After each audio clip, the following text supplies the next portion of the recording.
Na República Brasileira, o poder legislativo é exercido por senadores e deputados federais no Congresso, por deputados estaduais nos estados e por vereadores nos municípios.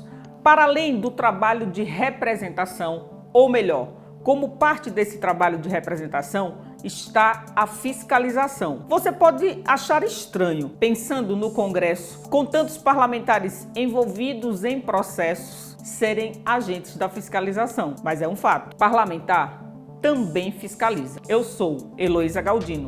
E aí, vamos conversar?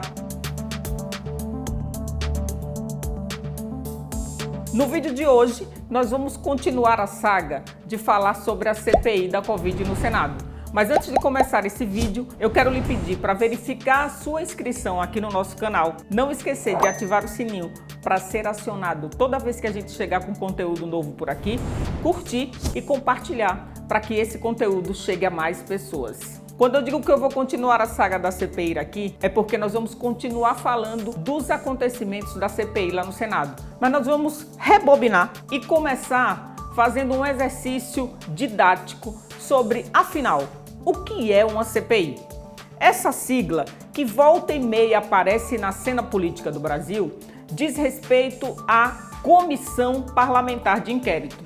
A primeira vez que essa figura surgiu na legislação brasileira data aí dos anos 30, 40, da Constituição do período Vargas. De lá para cá, muitas CPIs foram montadas. Talvez pelo resultado delas, se convencionou no Brasil culturalmente achar que toda CPI acaba em pizza. Mas não é bem assim. Na história recente do Brasil, vocês vão poder checar que em 1992, uma CPI, a partir de denúncias realizadas a um empresário de nome PC Farias, acabou produzindo um impeachment pós-processo de redemocratização do Brasil do ex-presidente Fernando Collor.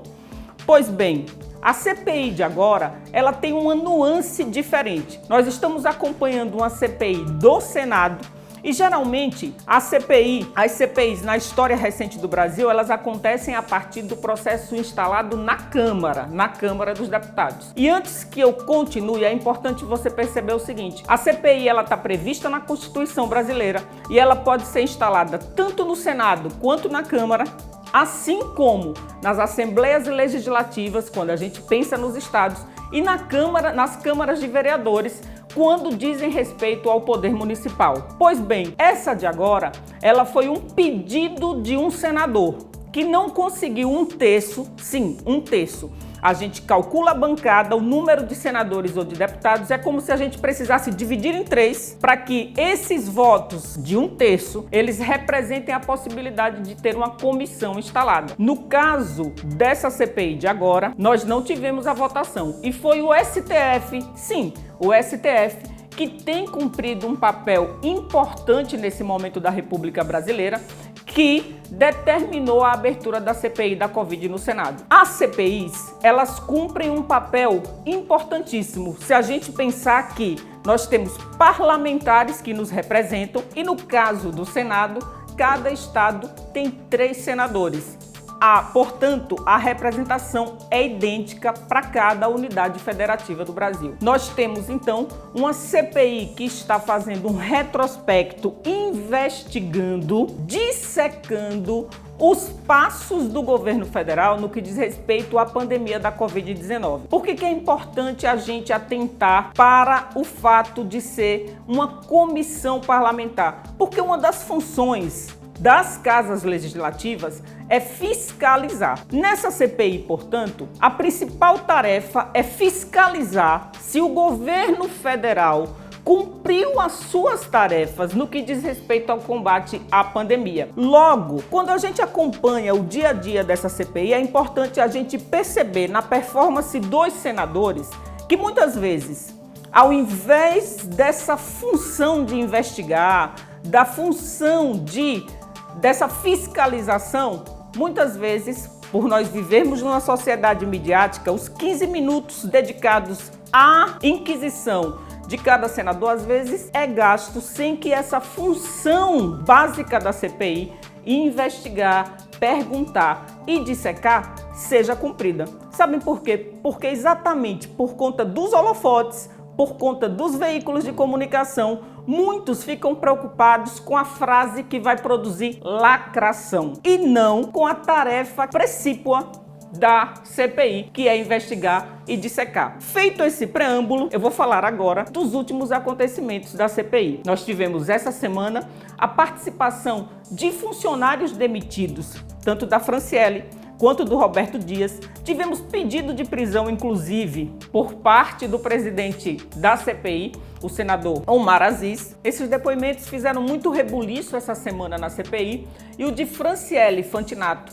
ex-coordenadora do Programa Nacional de Imunização, nos parece extremamente emblemático, uma vez que ela resume a fala dela no seguinte aspecto: o governo federal nem produziu publicidade, ou seja, comunicação a respeito da importância da vacina. E vejam, ela era coordenadora do Programa Nacional de Imunização. Abro parênteses. O Programa Nacional de Imunização no Brasil já foi um dos mais reconhecidos.